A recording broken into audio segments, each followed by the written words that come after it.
bom, que alegria a gente poder celebrar esse tempo com as nossas crianças. Que beleza que é e que bom a gente ter uma igreja que celebra a infância, que celebra junto com as crianças e que vê nelas a própria expressão do reino de Deus. É assim que a gente gosta mesmo e é assim que a gente quer que seja sempre. Então hoje, nesse clima bem de Natal, eu quero te convidar para o texto do Evangelho de João. Evangelho de João, capítulo 1. Capítulo 1, nós vamos ler até o versículo 14. João 1, do 1 até o 14. Abra a sua Bíblia ou acompanhe a leitura comigo aqui na tela. Olha só o que João diz. No princípio era aquele que é a palavra. Ele estava com Deus e era Deus. Ele estava com Deus no princípio. Todas as coisas foram feitas por intermédio dele. Sem ele, nada do que existe teria sido feito. Pois nele estava a vida, e esta era a luz dos homens. A luz brilha nas trevas, e as trevas não há. Tem alguma coisa que falta no texto. Não a derrotaram. Obrigado. A luz brilha nas trevas, está aqui. As trevas não a derrotaram. Surgiu um homem enviado por Deus chamado João. Ele veio como testemunha para testificar a respeito da luz, a fim de que por meio dele todos os homens crescem. Ele não era a luz, mas veio como testemunha da luz. Ele estava chegando ao mundo, e estava chegando ao mundo a verdadeira luz que ilumina a todos os homens, aquele que é a palavra que estava no mundo. E o mundo foi feito por intermédio dele, mas o mundo não o reconheceu. Veio para que era seu, mas os seus não o receberam. Contudo, aos que o receberam, aos que creram em seu nome, deu-lhes o direito de se tornarem filhos de Deus, os quais não nasceram por descendência natural, nem pela vontade da carne, nem pela vontade de algum homem, mas nasceram de Deus. Aquele que é a palavra tornou-se carne. Aquele que é a palavra tornou-se carne e viveu entre nós. Vimos a sua glória, como a glória do unigênito do Pai, cheio de graça e de verdade. Vamos orar? Pai amado, esse Jesus que veio ao mundo, que veio na nossa direção, que veio a nós, que veio bebê, que veio criança, é quem nós celebramos hoje. E nós pedimos que essa tua palavra encontre lugar na nossa vida, na nossa mente, no nosso coração, nessa celebração do teu nome. Amém. Gente, o Evangelho, ele começa muito antes de Belém. Claro, o Evangelho é essa boa notícia de Deus aos homens. Agora, os evangelistas, eles têm relatos interessantes. Se você prestar atenção, o Evangelho de Mateus, ele começa com a genealogia. Ele quer mostrar de onde Jesus veio. Então, quando você começa a ler Mateus, você começa a ler aquele bando de nomes estranhos. Mas porque ele está mostrando a conexão desde Adão até Jesus. E Lucas começa com a celebração dos anjos, dos pastores, essa coisa da adoração em volta do menino. E João, que é o último evangelho a ser escrito, provavelmente o último livro bíblico a ser escrito, o Evangelho de João provavelmente foi escrito depois do Apocalipse, com João preso na ilha de Patmos. João é o último apóstolo a morrer, talvez no ano 80 depois de Cristo, mais ou menos. Ele escreve e descreve a vinda de Jesus como aquele que existe antes de tudo existir. Antes da manjedoura, então, antes dos pastores, antes da estrela, antes de Maria, antes de José, havia o Verbo era Deus e o Verbo estava com Deus. Essa é a descrição de João.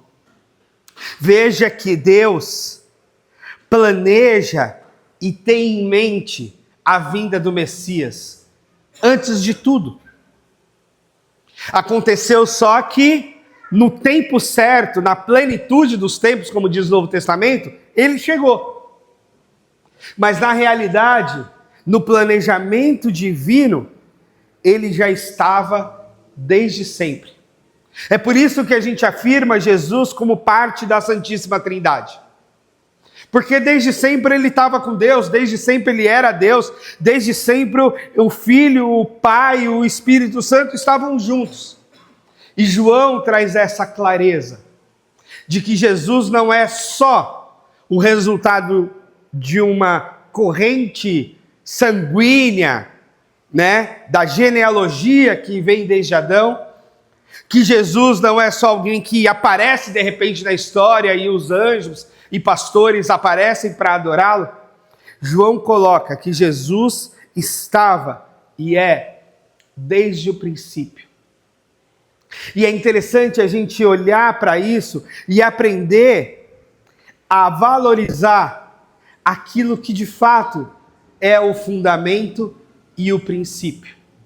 Nós estamos em um mundo da valorização da aparência. Nós estamos em um mundo da valorização estética, da valorização daquilo que aparece ser, de um mundo que valoriza, que não precisa ser, precisa parecer. Se você é um pai que não cuida dos seus filhos, mas aparece na foto de família, isso basta lá na rede social. Se você é uma pessoa que não assume responsabilidades, mas de repente na foto de fim de ano aparece lá com a turma da firma, parece que já basta. Se você é uma pessoa que maltrata os outros, mas de repente você faz um vídeo com uma pequena gentileza e parece que isso já basta. Parecer, mostrar, há uma preocupação excessiva com isso, O que eu vou mostrar no meu Instagram? O que eu vou mostrar na rede? O que eu vou mostrar no domingo aqui diante da igreja? Como é que eu vou aparentar? Como é que eu vou me portar assim cotidianamente? Mas é a beleza do Evangelho, ele está na profundidade da existência do ser. Está na essência e não na aparência. Não naquilo que parece.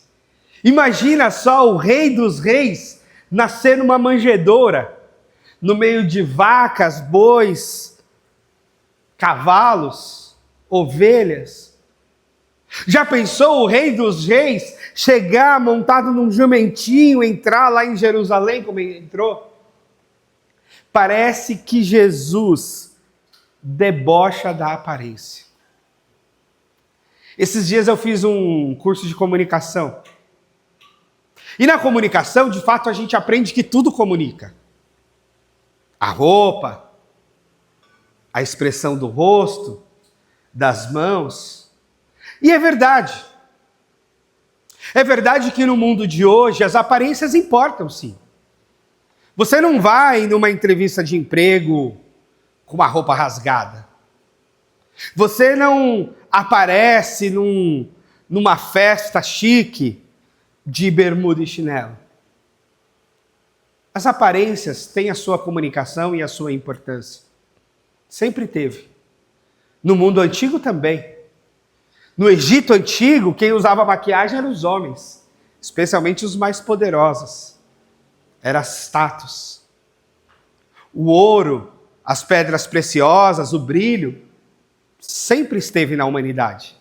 E sempre foi símbolo do status. A coroa do rei, os símbolos de força, os guardas e o exército atrás dos poderosos, sempre foi símbolo de status. Sempre comunicou algo. Mas é interessante que Jesus parece que debocha dessas aparências. Parece que ele não se importa com elas. Parece, inclusive, que ele as subverte. Entrando em Jerusalém montado num jumentinho, nascendo numa estrebaria, numa manjedoura, num espaço de animais, de uma família pobre, sendo criado numa cidadezinha no norte de Israel, num povoado de 30 a 50 casas, provavelmente. Interessante isso. Interessante como Jesus subverte. E ontem eu estava lá no meu condomínio e rolou uma festinha de Natal e alguém estava falando de igreja, né? Essa correria do ensaio, do final do ano da igreja. E eu falei, qual é a sua igreja? E a pessoa disse o nome da igreja. Aí eu falei, eu sei, essa igreja tem uma sede na cidade tal, né? Mostrei assim uma certa interação e comunicação. Ela falou, não, mas a nossa igreja é diferente. A nossa igreja tem parede preta, a nossa igreja solta a fumaça do palco, e a nossa igreja tem... E eu não estava falando com uma criança, tá? Eu estava falando com uma senhora. Uma senhora de meia idade, né? E solta fumaça, e tem luzes, e essa nossa igreja, o culto parece uma balada, essa é a nossa igreja. E o orgulho dela de pertencer àquela igreja é porque aquela igreja parecia uma balada. Tinha parede preta, tinha bastante luz e a fumaça saía do palco. Esse era o orgulho dela de ser igreja. A estética da igreja. Como aquela estética comunicava, talvez, na cabeça dela, algo mais jovem. Talvez na cabeça dela, algo que não fosse tão careta, tão antiquado como as outras igrejas que não tem parede preta, que não tem fumaça e que não tem luzes coloridas. Eu digo a vocês, eu gosto das luzes coloridas. Eu gosto de uma estética bonita. Mas eu tento não me ater esse olhar a essa aparência. Porque isso é mera aparência. A parede é preta ou a parede é branca? A luz é branca ou é colorida ou é amarela? O que isso demarca a igreja? E em que isso tem a ver com o Evangelho de Jesus? Nada. Eu não estou dizendo que está errado ou que tem uma cor certa de parede, porque a Bíblia pouco fala disso.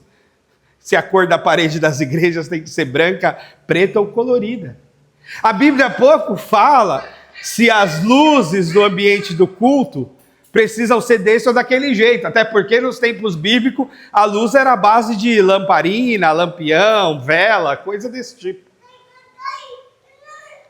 Não há essa importância. Não há importância a respeito do vestimento. Se no culto se veste uma roupa mais formal, terno e gravata, se as mulheres usam vestidos longos no culto, ou se as pessoas estão mais à vontade, ou se a pessoa é mais descolada e aí usa uma roupa mais da moda. Isso para Deus pouco importa. E Jesus, nos tempos dele, não se importou em absolutamente nada com essas aparências. Se ele se importou em comunicar algo, ele se importou em subverter as aparências de poder.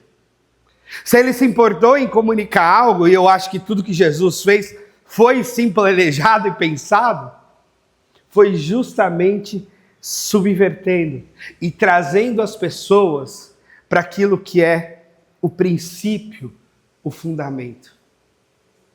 Por vezes, eu acompanho pessoas, casais, e há aqueles momentos de crise, de conflito, da louça, da viagem de família, do aniversário dos filhos. E a gente tem que se parar para pensar o que de fato importa nessa discussão. O que de fato é o princípio e o fundamento do que a gente está falando aqui. Pode ser que a gente esteja brigando por absoluta besteira, por absoluto capricho de um lado ou de outro, que não vale a pena. Agora, é verdade, pode ser que essa briga pela aparência esteja escondendo uma conversa mais profunda que a gente não está tendo. E aí a gente precisa, então, sair desse nível do raso e ir para essa conversa mais profunda, que não é sobre a roupa que você está vestindo, que não é se o aniversário do nosso filho vai ser do Hot Wheels, ou da Patrulha Canina, ou da princesa tal. Pode ter coisa mais profunda aí que a gente precisa se ater, que a gente precisa colocar na conversa. E coisas que não é do campo da aparência, coisas que não é do campo de que alguém vê e repara, coisas que não é mera estética, mas que é aquilo que a gente precisa ser transformado. E o que o texto do Evangelho de João diz é a respeito de um Jesus que na profundidade do ser era de fato Deus, que era de fato o Criador de todas as coisas e que sem Ele nada do que foi feito se fez. No entanto, Ele se fez homem. No entanto, Ele se fez bebê. No entanto, Ele se fez criança. E o Natal deve nos remeter para isso. Ver luzes de Natal é maravilhoso. Eu amo ver decoração de Natal. Passear e curtir esse momento com todas as suas decorações, luzes, fantasias. E é lindo. Mas a gente nunca deve se esquecer do fundamento, do princípio, daquilo que de fato importa. Não só para o Natal, mas para toda a nossa vida. O que de fato importa para as nossas crianças? É interessante fazer esse exercício, né? Na mesma festa de Natal que eu estava ontem com o Estevão, tinha Papai Noel, mas ele encontrou os amigos do prédio, ele não queria saber de Papai Noel, ele queria saber de correr e de brincar. Essa é a festa dele, esse é o Natal dele, essa é a curtição dele. E ok, essa é a fase da vida que ele tem para brincar mesmo. E é bom, e é melhor que seja assim. A gente entender as razões mais profundas. Agora, e nós? Quanto a nós adultos? Qual é a nossa fase? Quais são as coisas profundas da nossa vida que não são com respeito ao que parece, mas ao que de fato é? Ou ao menos ao que de fato nós devemos e queremos ser. E aí sobre isso nós temos que conversar. Sobre isso nós temos que conversar em casa. Sobre isso nós temos que conversar com os amigos espirituais da igreja. Sobre isso a gente tem que partilhar no pequeno grupo. Quais são as nossas dores e alegrias mais profundas? Prestar atenção nelas e falar sobre elas.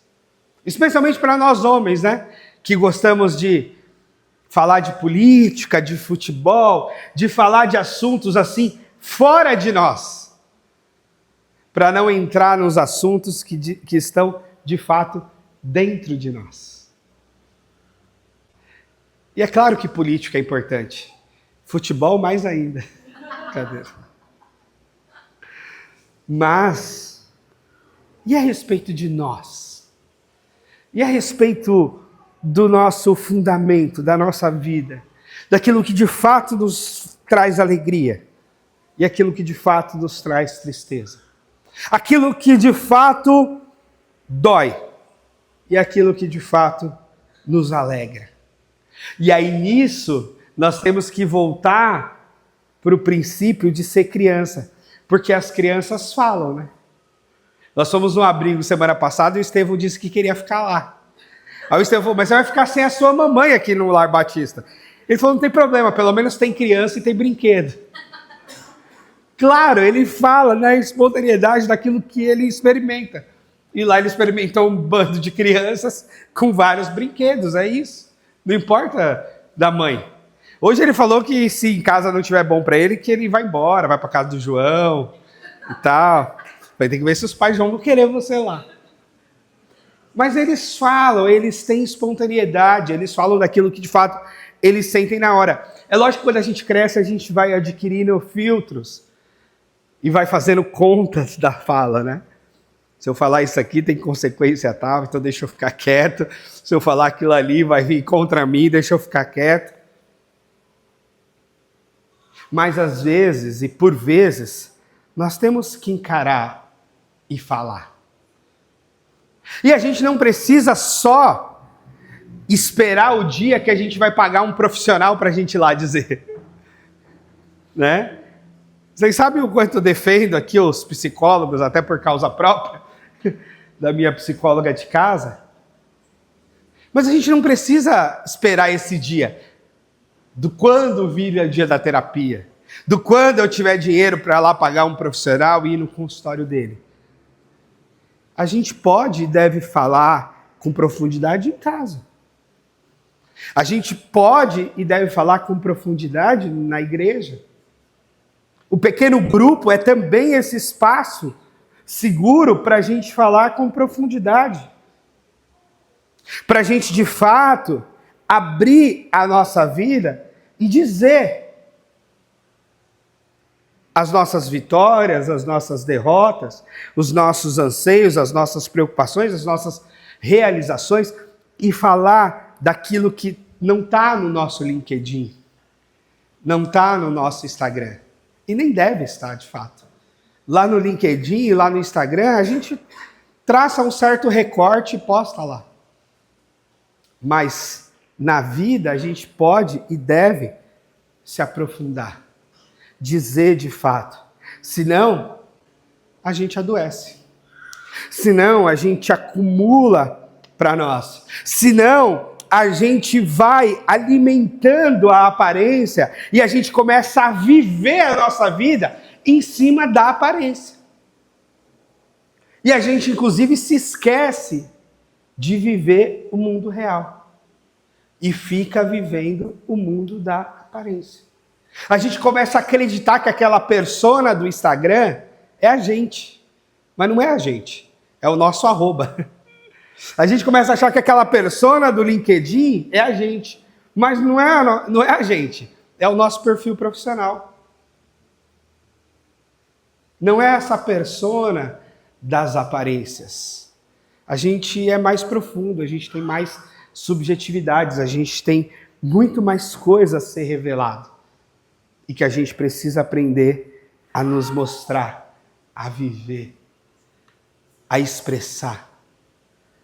Essa semana a gente conviveu com uma tragédia na rua de casa. Uma menina de 12 anos, do condomínio do lado do meu, cortou a tela da janela e se atirou. Deixou uma cartinha que não explica muita coisa, mas falando que ela iria se suicidar. De fato, ela planejou o suicídio. Uma menina linda, aparentemente zero problema, num condomínio de classe média, daqueles de piscina, brinquedoteca, academia e tudo mais. Maluco isso. Maluco não perceber que você tem uma criança ou uma adolescente em casa que pode se suicidar a qualquer momento. Não perceber que tipo de doença mental está afetando a casa, a família ou a pessoa com quem você dorme. E você não viu, não percebeu, sei lá. Deus me livre de uma coisa dessa. Deus tenha misericórdia desses pais e dessa dor toda. Mas será que isso não tem a ver com essa alimentação de aparência? A mãe não parou de postar stories ainda depois disso. Ela fez stories dizendo assim: eu não gosto de ir no velório, ninguém gosta de ir no velório. Mas agora eu vou ter que ir, né? Porque é minha filha e tal, e o horário é tal, e venham comigo. Entende o nível de adoecimento que é isso, assim? Que sua filha se mata e você tem que ficar postando na rede social e alimentando os seus seguidores a respeito dessa notícia. Que coisa mais doida, mais maluca. Mas que concentração nas aparências, naquilo que parece ser uma coisa assim mais natural do mundo. Sei lá se era um estado de choque maluco que faz a pessoa fazer isso, mas é esse mundo adoecido de estética e de aparência que a gente está. E isso sempre teve, tá? Só que essa questão das aparências, por um tempo, era uma coisa assim dos poderosos que tinham que mostrar poder. Era uma coisa dos políticos que tinham que angariar votos, então eles tinham que aparecer desse ou daquele jeito nas campanhas eleitorais, né? Comer pastel no boteco da esquina para mostrar que é do povão. Era uma coisa até caricata dos políticos que a gente via isso em época de eleição. Mas parece que agora essa doença é de todo mundo. Não é só do político da época de eleição, é de todo mundo. Todo mundo quer aparentar alguma coisa que não é. Todo mundo quer se vender de um jeito que não é. E a doença está em mergulhar nessa persona da aparência. Em abraçar esse reflexo do espelho, mas que não dá conta de quem é você, nem da sua subjetividade, nem da profundidade do seu ser. E é só a aparência. Um reflexo seu no espelho, ou mesmo um personagem, um perfil que você criou no seu Instagram, no seu LinkedIn, no seu Facebook, ou em qualquer outro lugar. E o Evangelho nos convida a viver uma vida na profundidade do ser. É por isso que o Evangelho às vezes é tão duro, quando ele diz isso: se você olhar com maldade, você já pecou. Se você pensar em matar, você já matou. Porque o Evangelho, ele traz para nós essa profundidade do ser, do prestar atenção no próprio sentimento, na própria imaginação, no próprio desejo. E não só quando isso se manifesta e os outros veem, mas antes disso, quando ele está ainda no nosso coração e na nossa mente e na nossa imaginação, na nossa vida. O importante é o meu filho parecer feliz, né? Dar sorriso nas fotos. Sorria, filho, na foto. Mas não é importante a gente cuidar que ele tenha uma infância feliz de fato?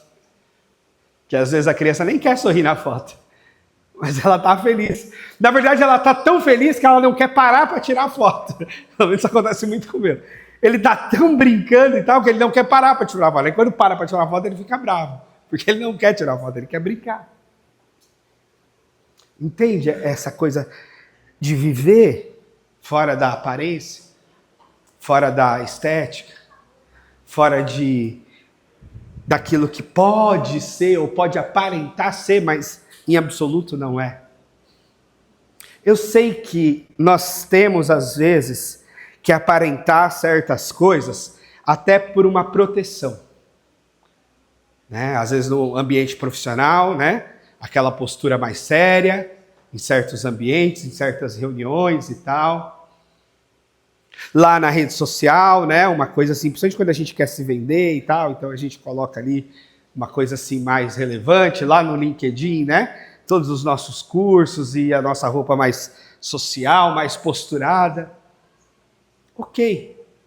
São meios de proteção, são personas do mundo corporativo, do mundo acadêmico, do mundo aí fora que a gente tem que se portar. Faz parte até das exigências profissionais, às vezes. Mas isso é o personagem lá fora. Esse é o personagem para o lado de lá. E aqui? Quem a gente é de fato? A gente está prestando atenção em quem a gente é? A gente está prestando atenção em quem o outro é? E mais, a gente está valorizando, de fato, essa profundidade do ser? A gente está valorizando, de fato, não a estética, não a igreja como a igreja da luz, da parede, como eu comecei citando, mas a igreja mais parecida com o que a gente vê no Novo Testamento, onde há uma expressão verdadeira de adoração, onde há uma valorização da Escritura Sagrada, onde há uma comunhão entre irmãos. É uma coisa que é vendável para os dias de hoje, ou é uma coisa conectada à verdade do Evangelho e do Novo Testamento? Às vezes essas coisas estão em caminhos opostos. Aquilo que é cotidianamente ou contemporaneamente mais vendável, porque tem uma estética mais atrativa, e aquilo que se aproxima mais da Sagrada Escritura. E aqui eu não quero ser purista de achar que nós vamos repetir ipsis literi a igreja do Novo Testamento, porque são 20 séculos, 21 séculos. O mundo mudou muito. Nós estamos no Brasil, a igreja começa lá na Palestina, em Jerusalém. É uma distância geográfica, cultural, histórica, gigantesca. Então eu não quero ser purista. A gente não vai ser aquela igreja, porque nós não somos aquelas pessoas. Mas a gente tem que se colocar diante da fidelidade a Deus e da Escritura Sagrada, ou da fidelidade ao mundo contemporâneo e à estética que se exige hoje.